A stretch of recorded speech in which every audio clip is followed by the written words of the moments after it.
Hello, and welcome to the Fresh Air Show.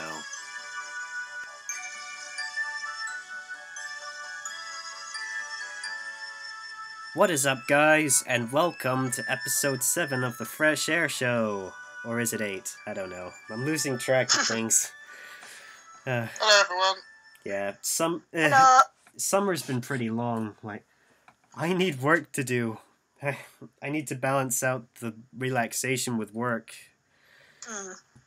Anyway, anything exciting happen last time we left off, guys? I saw Ant-Man and the Wasp recently. Ah, cool. Note to self, get my parents to take me. It's good, Yeah. you'll like it.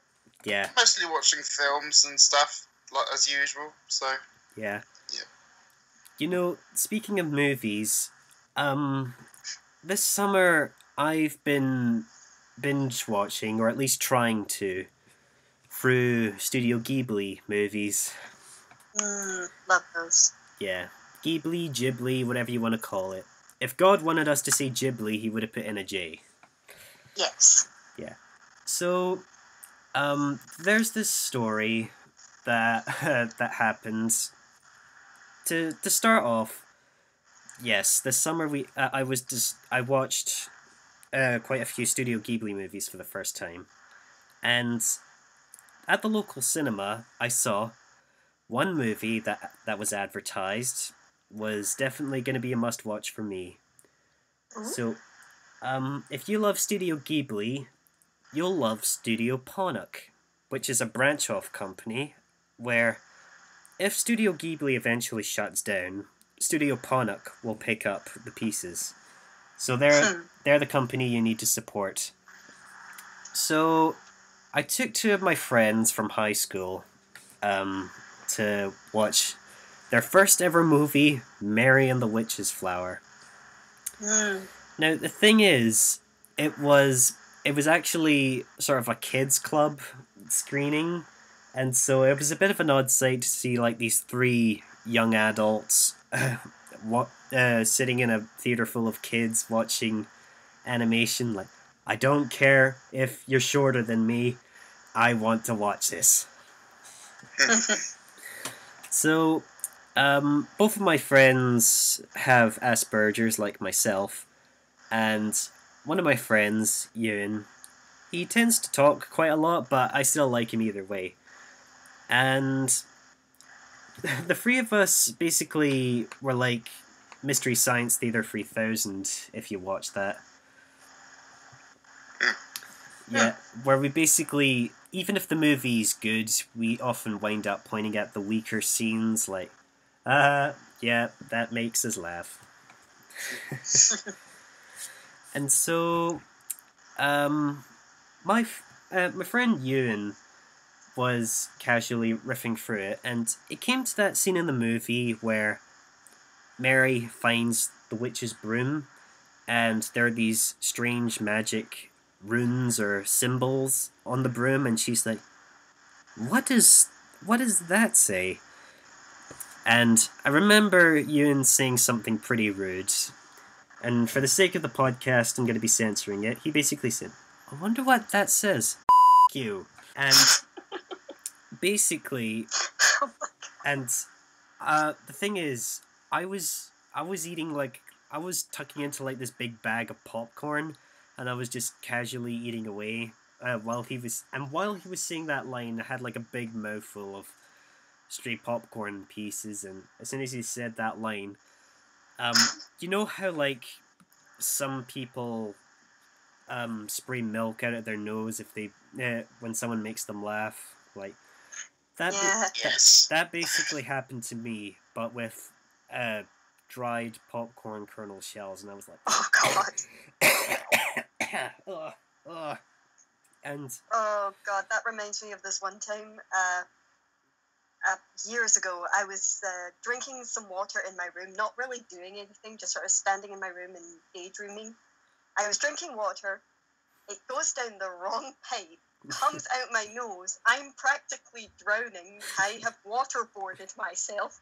I'm coughing on the ground, and my brother next door shouts over, "Can you die a little quieter, please?" And I'm just like, Wow. And what made that scene even worse for me is that it was in the middle of it was during the middle of a quiet part, and I was just there gagging and coughing while my friends were just laughing at me like, I could be dying here, and it's in front of kids and their parents. Help me. Speaking of water, I'm going to get some. Continue. All right. So, And- Dudley, have you had a story like that? I haven't had many moments where I was like where I had the drink go through my nose per se when I laughed, but I have once had it where I did that with Coke, and that really hurts. Oh God. Oh, that must have been painful.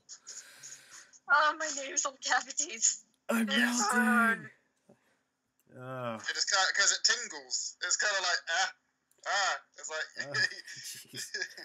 Good thing I don't drink It's fizzy. disintegrating my nose. Yeah, good thing I don't drink fizzy drinks. Although that might trigger a lot of our listeners here. So Oh my God, Fresh Powder doesn't do soft drinks. Unsubscribe. yeah. You're listening to The Fresh Air Show. During the last podcast, do you all remember that story where I tried to send in a drawing to Nick Jr., but my parents kept it for themselves? Yeah. Selfish. Yeah. Now, for those of you who want a bit of closure for that story, apparently my dad tried to photocopy it, laminate it, and then send that to Nick Jr. And I was like, are you crazy? That'll just give them the idea that this is not the original picture. It needs to be the real authentic one. And when I looked it out to find the screenshot of it for the last podcast, I looked at the back, and yeah, I was prepared to send the original in because there was like all of like the postcode and where to send it in America, like the Early Worm Show, send it to nickjr.co.uk, and I was like, ugh, why? He should have sent the original and kept you a copy to look at. I told my dad that. I told him that should have been the direction you should have taken it. And his response was, but if we sent the original in, you'd never see it again. How... The TV... That's the point. Yeah. We've had the technology to take something off TV, record it, and put it on a smaller thing. It's not that hard to do. But you just overcomplicated things, so... Well, at least you know there was a little bit more effort put into it than just being stuck on the shelf. Yeah. Right. Okay, so this story happened not too long ago.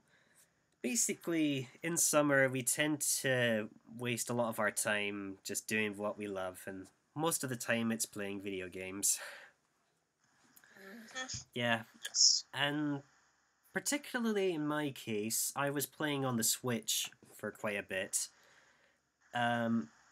Specifically with the online games, because until Nintendo decides to release their Nintendo Online membership thing, where you need to pay to play, I'm just binge playing a lot of my online games before they become disabled. Like, Yeah, not to scare people into thinking that's a plan at the moment. yeah, By the way. Switch, you were doing so well. Please don't take this away from us. But anyway, I remember one night I was playing in Fortnite. Yes, I know, I play Fortnite, don't judge. And for those of you who don't know what Fortnite is, basically, it's like PUBG on a more cartoony level. Like, you jump out onto like this island, you gather up resources and weapons and there's a storm coming in, and you need to stay in the eye of the storm or else you'll die. And So it's basically the Team Fortress 2 version of PUBG. yeah. And as everyone gets closer and closer together, then that's when gunfights begin to break out among the opposing teams. And it's not gory violence, but whenever you shoot someone, they just go poof, and they go back to the main lobby. Also, it's not Team Fortress 2. Yeah. And so, for the sake of this story, I want to point out that my parents don't exactly like it when I blast the volume on my TV because my dad works for Lenovo and my mum's a beauty therapist, and so she has clients in, and so they often don't want to be disturbed by loud noise. And whenever they're not in, I usually crank it up to my usual standards, and I'm like, yes, this is how I do it. And I was playing Fortnite one night, and I was in the eye of the storm, and that was when the action really started to get down. And all of a sudden, my phone starts ringing, and I look over, phone call, Mum. And I just thought, And for those of you who have seen Vanos Gaming's videos, you'll probably know what joke I'm talking about. But for those of you who don't, basically what I did was, when I answered the phone, I basically spoke to my mum as if my Fortnite gameplay was real life. And and it just ended up being really funny. And here's roughly a rough recreation of how that phone call went. Hello? Hi, Mum. Hi, how are you doing? Not too good right now. There's this crazy guy with a gun after me. And my mum was like, "Are you sure? Or are you all right?" And I said, "Oh yeah, I'm by myself right now. I'm by myself right now. My friends are dead." Your friends are dead? Yeah, two of them jumped off the hill in a shopping cart. And the thing is, whenever my mum, when my mum gets serious, she often says, "Are you serious? Are you serious?" And not wanting to make her too angry, I slowly slipped in my laughter, like, so, and she realized, oh, you're playing a game. That reminds me of this YouTuber I watched before who he'll be playing something like probably Call of Duty, or well, it'd be more like Battlefield or something, I don't know. And it'd be like he'll constantly be talking like he's an actual soldier, like taking it far too seriously. They'll be like, "Oh, Apache helicopter 3 o'clock, lads, get into this formation, da da da. Oh, there's something at 6 o'clock, quick, huddle, huddle." Oh, and his mum walks into the room and he's like, "Oh yeah, Mum, yeah, I have some cookies." And all the people who are playing with him start laughing because he's for character. And then they go back in like, "Anyway, 6, 7 o'clock."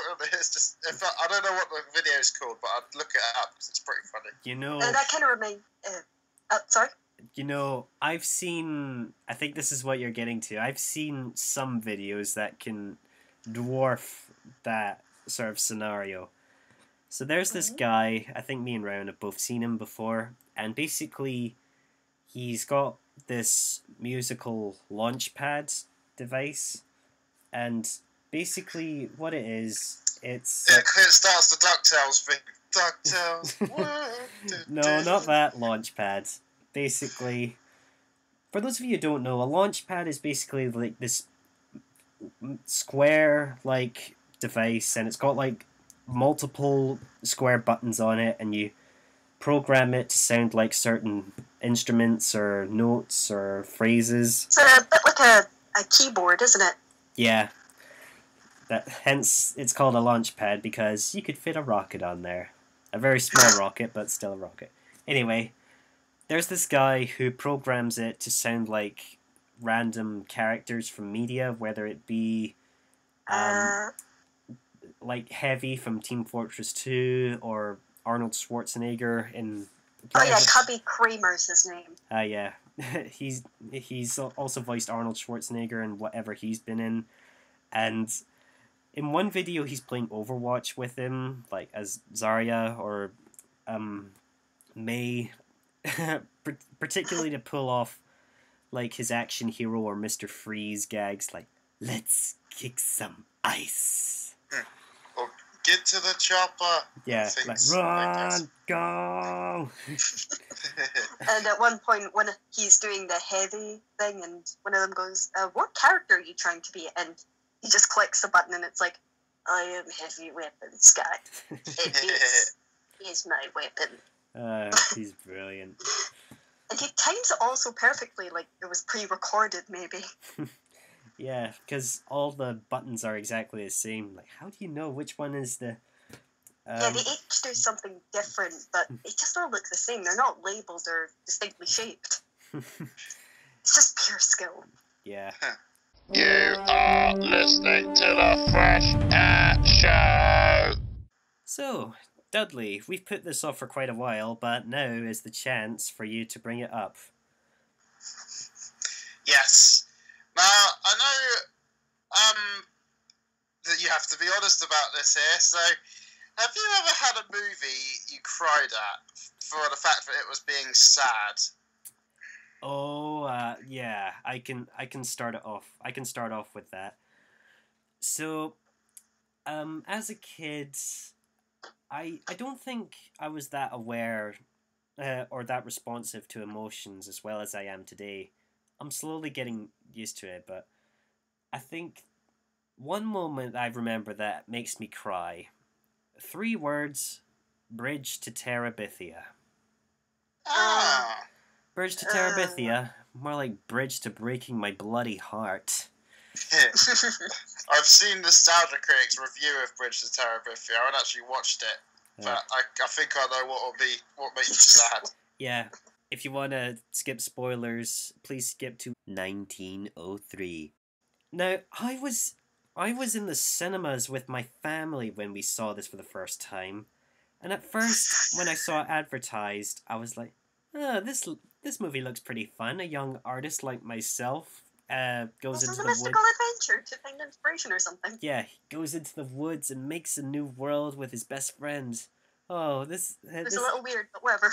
Yeah, and right into the 3rd act, when it comes to that scene of your friend Leslie's dead, and I was like, what? And as an audience and as a kid watching, we go through the 5 stages of grief, just as Jess from the movie goes through the 5 stages of grief. And I was like, no, it can't be true. I need to see it for myself in order to prove that it's real. And when it eventually gets to that scene of Jess in the woods and he finally confronts his dad about it and he bursts into tears, that's when I lost it. Like, she's really gone. No. This was supposed to be a mystical adventure. Why would someone die? But that isn't so out of left field. Isn't Bridge to Terabithia a Disney film? Probably. It's like Disney. I can't remember. Yeah. That might be Well, wrong. to be fair, Disney's not new to killing off favourite characters. Well, Crash exactly. on Bandy's mum, everyone. Yeah, but that doesn't mean I don't like Bridge to Terabithia. It's actually It was actually a personal favorite of mine for a long time. Don't lie, you love the pain. Yeah. You need You human enjoy it. You need human emotion in your life. No, even if it's anger, sadness, or whatever. Like if you don't. Yeah, sure. You keep telling yourself that. Yeah. Because if you don't feel emotion, you're hardly human. So. My one that I didn't really, when I was younger, this is kind of a long story, but when I was younger, I didn't really cry at a lot of films. Like so for example, like Bambi or The Lion King, the sad moments in those, they didn't get me. But the older I've got, the more I've grown to appreciate how sad moments are supposed to be. So I'm like, I can find stuff a lot sadder now. I don't go crying my eyes out or anything. Or do I? No, but yeah, we get like the occasional watery eyes and stuff. But so this is a rarity. One film that made me actually cry when I was younger was Castaway. Because and it's the bit where the football, the guy loses the So this guy, he washes up on shore, and he's from a plane crash, and he's there for a few years. And at one point, a football washes up on the shore, and he kind of he talks to it like a make-believe friend because he's got no one else to talk to. So he associates with it for social needs and stuff. And at the end of the film, he's managed to escape on the raft he's made. And while he's sleeping on it, the football disattaches and it starts floating further and further away. And he wakes up and realizes, and because the brand of the football's Wilson, he named it Wilson. So he's there like, Wilson! Wilson! And it sounds funnier out of context. Yeah. When you see the film, you can understand why it's so sad. And that had me like, that's one of the films I remember actually crying at. Yeah, it's hilarious in summary. Like, a guy makes friends with a ball and then it rolls off the raft and he's like, Wilson! Yes, it reminds me of the beach ball story I had in the podcast a while back where it was further and further. And I was like, ah! But I watched Castaway again recently and I was like, okay, I've manned up now. I know I might find things sadder now, but it's not gonna get me. And I was watching it, and I was like, no, it's not going to get me. No. That's reminded me. You know what I'd like to see? A Portal version of Castaway, except it's with Shell in the companion cube. Companion cube, yeah. Like I can imagine someone like Harry 101 UK or whatever making that. Like he had the guy who narrated the Stanley Parable come in and do work for one of his videos. So he has the power to do so. Harry, if you're watching this, make it happen. Get the right to do it. Yes. I've watched a Let's Play of Stanley Parable and it was really good. But now get your torches and pitchforks ready. I haven't played Portal yet. Whoa. Everyone goes on about it. I've never played it. I think I know how it's played, but I know nothing. I'll talk about that with you once this is over. All right, Rowan, what's your saddest moment?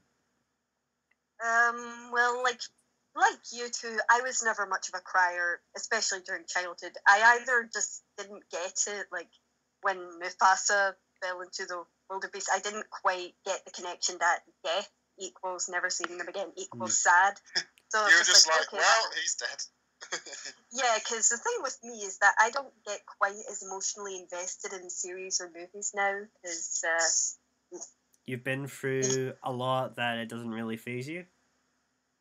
More that I just sort of see the tropes and I'm able to like figure out what happens, because like, oh, he's a nice fella, he's talking about his family during the war, yeah, he's dead. Yeah. And like when the main character is in trouble, it's like, he's the main character, he's going to be fine, he's going to pull some Deus Ex Machina to get out of this.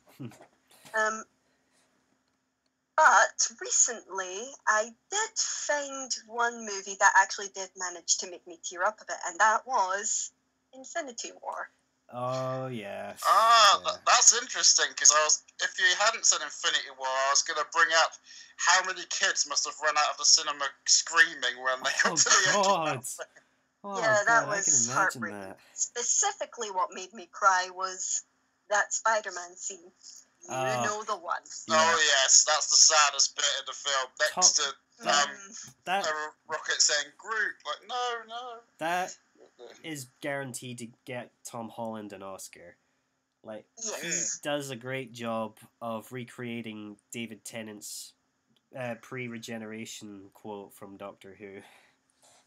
Yeah. He just sounds like a scared little boy who's, like, afraid of the thing under his bed or in his wardrobe.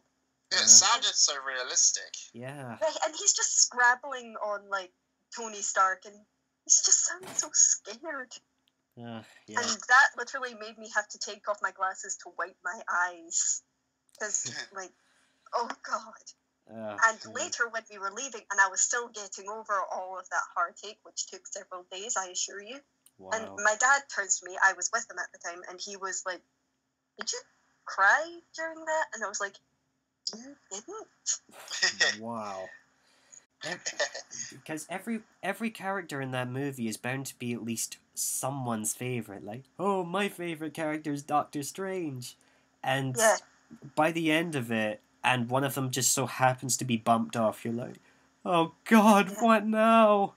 Yeah, because it kind of ties back into that thing I was saying about the main character is going to be fine. He's the main character. They're not going to kill off the selling point. Oh, And they did.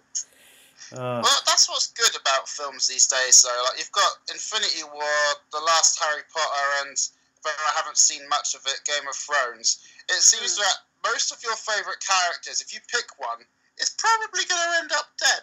Whereas in a lot of films, you don't get that. Yeah, I'm pretty sure that the author of Game of Thrones just has like this big lottery wheel with all the faces of the characters on it, and he just wakes up in the morning, has his breakfast, and is like, cracked his knuckles, like, okay, who's going to die today? Well, fun fact, I know J.K. Rowling. Just picked. I heard when J.K. Rowling, when she was writing Harry Potter, one day or a week, I don't know, she was in a really bad mood, so she considered writing that Ron dies into the book, but she never did in the end. So it's interesting.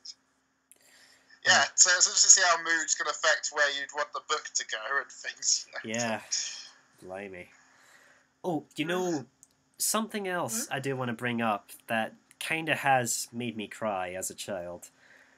I think this has not just affected me. I think it's affected tons of more children, and it will continue to do so for the next 50 years or so. What traumatized me the most? The opening of Toy Story 2. Ah, the opening. Yeah. Now, imagine you're a 90s kid. You grow up with Toy Story 1. It's the best film you've ever seen. And it's like, oh my God, Buzz Lightyear and Woody, they're so cool. And then you discover years later, your parents say, there's a sequel to that Toy Story. And you're like, there's more? Yay! And how do they choose to open this beloved classic that you've waited years to see? Emperor Zurg blasting Buzz Lightyear in two, killing him. Oh, that's the scene you're talking about. Yeah, I was like, no, I thought that was funny. I always thought that was comical. Yeah, It's Zurg laugh here. oh, but have you grown up with Toy Story? No. Like, the thing is, I ran out of the room before the little game over screen came up, and I was like, they killed off Buzz Lightyear. You must have run out fast then, because that's in a blink of an eye. Yeah. It's like... And you can go into The scene I thought you were talking about was like the dream sequence that Woody has after his arm gets broken. Like he I thought falls he was into gonna say a bin with all of these broken toys, and Andy's just like silhouetted against the light, and he's like, "Bye, Woody." Jesus. And then the arms all come to life, and they just grab Woody, and it's like, oh. You know, interesting fact here that I learned. All the arms in the bin, they're all right arms. The arm that Woody ripped. So right. there's attention to detail there. You learn something Wow. every day. But, you know, Pixar, you smart. yeah, but something interesting I want to bring up is that I'm not the only child who's suffered that loss of seeing Buzz Lightyear getting blasted to bits. Like, you can go into any primary school class and interview kids and say, alright, interview the kids and say, hands up who wants to watch Toy Story 2? And half of the kids are going to raise their hands up like, me. Because they're the ones who have matured and have learned to live with that game over sequence and realize, oh, it's not real, it's just a game. And then you've got the other half of the students that are like, no. That's me. And that's my fear manifested through those kids. So it's interesting because most people find the sad scene from Toy Story 2 is when like Jessie talks about, her what's the name of her owner? Emily. Emily? Emily, that's it. How did I forget? So, yeah, that's usually the sad bit. How did you cope with Toy Story 3 with the furthest then, Dan? I was, for some reason my mind just went blank. Like, I honestly, I think it was at that point where they're all bracing for the inevitable that I realized, oh God, they're gonna get burned. You gotta get out of there. And then, well, like I said earlier, I wasn't too concerned because they're the main characters. They're not going to get killed off. Yeah. Well, So I was just second. sort of sitting there like, okay, what Deus Ex Machina is going to happen to save them? Yeah. Well, the scene goes on so long for half a second. I bet a lot of us thought, wait, are they doing this? Because I did. And then the claw comes in. It's like, oh, there we go. Yeah, Okay. saved Oh, there by it the is. LGNs. There's the Deus Ex Machina. Alright. Have either of you... Do you watch How It Should Have Ended? Yes, I've seen how yeah, it should have a few of them. ended.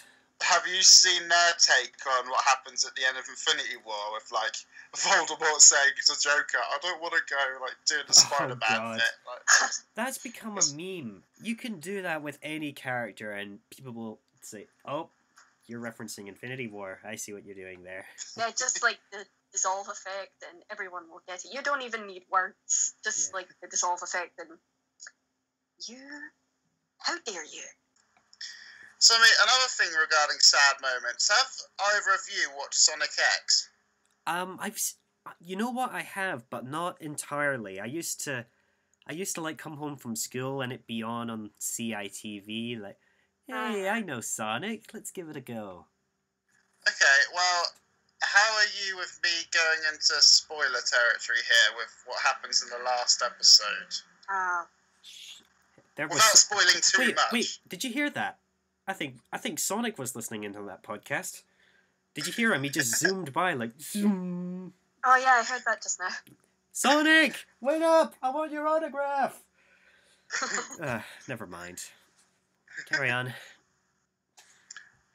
Well, so you're okay for me to go into it without... it'll be Sure. enough to intrigue people to see it without spoiling it too much. Yeah. Okay, so in the finale, I want to say that Tails is my favourite character on the hero side, which a lot of people would disagree with. But, like, Yeah, I think I know what you're getting at. yeah, yes. Well, in the finale, Tails, to save the universe, Tails has to kill his girlfriend. Jesus Christ! It was sad, because when I found out he got a girlfriend, I was like, oh yeah, go Tails! And, now, that's all I'm going to say regarding Sonic X. Now, I think this will be something we can bring up in the podcast eventually. At the moment in the Pokemon anime, there's a Pokemon called Poipole. It's like this little purple floaty thing. And it seems to have an attachment with Pikachu. And it's like its debut episode is called Love at First Twirl. So it's another shipping opportunity, I guess. Now, based on what happens in the Sun and Moon games with Team Skull, I'm hoping this doesn't end up the same way it did for Tails and his girlfriend. If they do something to Poipole, it's like, don't you dare, people. Don't let me get attached to this person. He's So only a purple little alien thingy. Don't do this to us. She. So, the point of this story is, do you have it where you have characters in the series like Infinity War and stuff, there's a character you don't want to see a bad thing happen to? Well, We all do. yeah. There was that one... Yet again, anything can happen in movies. Like, in Princess and the Frog, they actually killed off the comic relief that was Ray. Yeah. Yeah, and when Dr. Facilier just steps on him, I'm like, no, you did not. Yes, You don't kill off the comic relief. Even if... Imagine if they killed off Flounder and the Little Mermaid. It's not right. And himself up in the sushi bar. Oh, God. Yeah, that Princess and the Frog scene's a good example of not being able to predict where that was going to go. Because I don't think we saw that coming. The sun, he's out of the picture. Yeah. You're listening to The Fresh Air Show. So, another thing I want to talk about regarding the last podcast is that my dad was meant to send me two stories that he wanted me to share. And so I've got them here now. So I'm gonna start off with this first one, which is just titled The Camper Van. So my mum and dad were travelling to Manchester for a wedding, and while there, my cousin asked if my... Whoops. Sorry. Oh, Sonic came by again. Yep, Sonic! Sorry. That'll be a new We're improv. past you, buddy. Go away. That'll be a new improv thing, I know it. Anyway, my cousin asked my dad if he would drive his VW camper van from the wedding venue to his house. And my dad was quite excited because he likes BMW vans, and said yes. But then he was handed like this massive ring of keys, and when he asked my cousin which key was for the van, he started to explain each key, like, oh, this is for the door on the left, this is for the door on the right, this one's for the key, this one's for the door on the boot. Oh, And God. it turns out this was no ordinary camper van, but it was actually a composite of at least 6 different vans, and all the doors had different keys, and the ignition key was different again. And after finally working out which was which, my dad started the engine and found that there was like this cable with a button on the end, and it had to be held in while he was turning the key. And this was going to be Oh dear. this was not going to be as straightforward as my old dad had thought. And so he then agreed to follow my uncle as he was unsure of where he was going, and they set out in convoy. My uncle put his foot on the floor, and my dad did his best to keep us in as the camper van rattled and farted its way down the street and onto the motorway. And at this point, everything was okay-ish, but he hadn't tried to turn or do anything other than drive in a straight line, and tried to keep my uncle's accelerating car in sight. And so, when my uncle turned off at the next junction, he was relieved as he was losing sight and contact with him. But when my dad turned the steering wheel, he was shocked to realise he was now facing my mum in the passenger seat. And the van continued in a straight line. It turns out that the seats swivel round when the van is stationary to double as the dining chairs. But in a cobbled together manner. He just swiveled around at the same time while the van was speeding off. He just turned around to face my mum. So his chair's facing left and he's looking right to drive straight. Yeah. That is like a safety hazard. Yeah. And okay, so it took all his strength to wedge his feet against the dashboard and the door to stop the seat from moving. And eventually the van began to turn, just in time to make the junction, and eventually the 2 or 3 streets further to my cousin's house. When my dad and mum arrived, they looked a bit shocked, and my cousin said, "You might find the steering a bit funny at first, but you'll get used to it." Oh, just a bit. Yeah. My dad then got a few beers and got a taxi back to the hotel. I do like a Volkswagen camper van, but that particular one doesn't sound like the best getaway vehicle in the world. Franken van. Yeah. Gives a whole new meaning to the word monster truck. But yeah, I had to crack one in there at some monster point. truck. And this is the other story. Now, I will admit, it does have a few dirty words in it, but for the sake of our audience, I'm going to call it the Greedy Plaster story. Alright. When camping one year in Arran, my dad decided he would go to the bar that was at the edge of the campsite. Now, my mum didn't want to leave me and my brother alone in the tent because this was shortly after the disappearance of Madeleine McCann in Portugal. Alright. Oh, yeah. And little did she know what a mistake she had made. So, my dad sat all day in the pub watching Scotland playing England at rugby, and although he phoned over to my mum, she refused to join him. His calls were getting less and less understandable as he got more and more drunk. and my mum was getting more and more annoyed with him. Eventually, my dad left the pub, and it was very dark, and everyone in the campsite was in their tents and trying to sleep.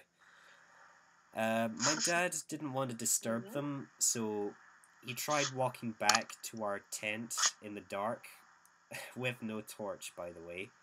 And along the way, he kept tripping over everyone's tent ropes and other tents, and he almost knocked all of them down. I imagine a domino effect. Yeah. Eventually, he got to our tent, having woken most of the campsite up in the process. However, we had a very big tent. Like I've mentioned before, like we have a 6-person tent. Yeah. Yeah, I remember. Yeah, and so, however, our tent was pretty big, and it had 3 different zip doors at the entrance. The first being the outer door. Oh dear. And then a rainproof clear window door, then finally an insect net door. Having successfully navigated through all 3 doors and closing them up again from the inside, he was in and turned to realize that there were 3 different rooms. And he fumbled around trying to find which one he and my mum were taking up residence in. And so he stripped down to his boxer shorts and lay down to sleep. After a few minutes, he felt the tent spinning and realized he was more drunk than he thought. And so, feeling ill, he had to reverse the process and made his way to the door for some fresh air. Then he suddenly felt sick and desperately tried to unzip all 3 doors before disaster struck.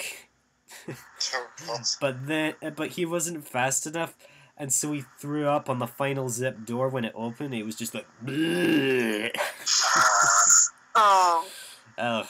And feeling a bit better, he breathed deeply and looked at the stars from his position on his hands and knees, looking out of the tent. And then he heard another zip and heavy footsteps getting faster and faster and closer. And suddenly my mum's foot connected with his backside. My dad went flying out of the tent into the dark, which was now raining in the evening, in his boxers like a fat Superman. And my mum just shouted, "You greedy plaster!" Having landed on the wet grass, my dad eventually got his act together and made it to bed. Although everything had been mopped up from the night before, he had to go down to the shower blocks to clean everything, much to the disgust of the other campers, because it was all covered in vomit. Then she made him make breakfast, because no one really wanted anything, but she made him make a fry-up anyway, just to make him feel worse than he already was. He sat on like a little stool behind the windbreak and took his punishment like a man. But when he popped his head up to see who else in the campsite was awake, there was this one woman next to her husband walking by, and she said, "That's the greedy plaster over there," and pointed to a very embarrassed but red-faced dad, and decided that it was time to pack up and move elsewhere. Please tell me he never went camping with the camper van and the tent, because that's a lot of doors you'd have to go through. Oh, God. Well, I think that'll do us for this month, folks. And kids, you better get that homework done, because soon you'll be back to school. And let's face it, hearing that as a kid in the middle of summer, it's like the world's gonna end. It's like, no, summer's not over. Summer's not over. Don't quit on me. Yes. What's that word you said? Homework? I think I've forgotten about that. I mean, it's been 8 years since I left college. What was homework again? Yeah, I have no idea. I don't know. Shut up. Yeah. Maybe I'll do my homework and find out what that means. So, we'll see you guys next month for a brand new episode of the Fresh Air Show. Time to say goodbye, guys. Yeah, see you all later. Yeah. So, see ya. Stay fresh. Goodbye. Bye.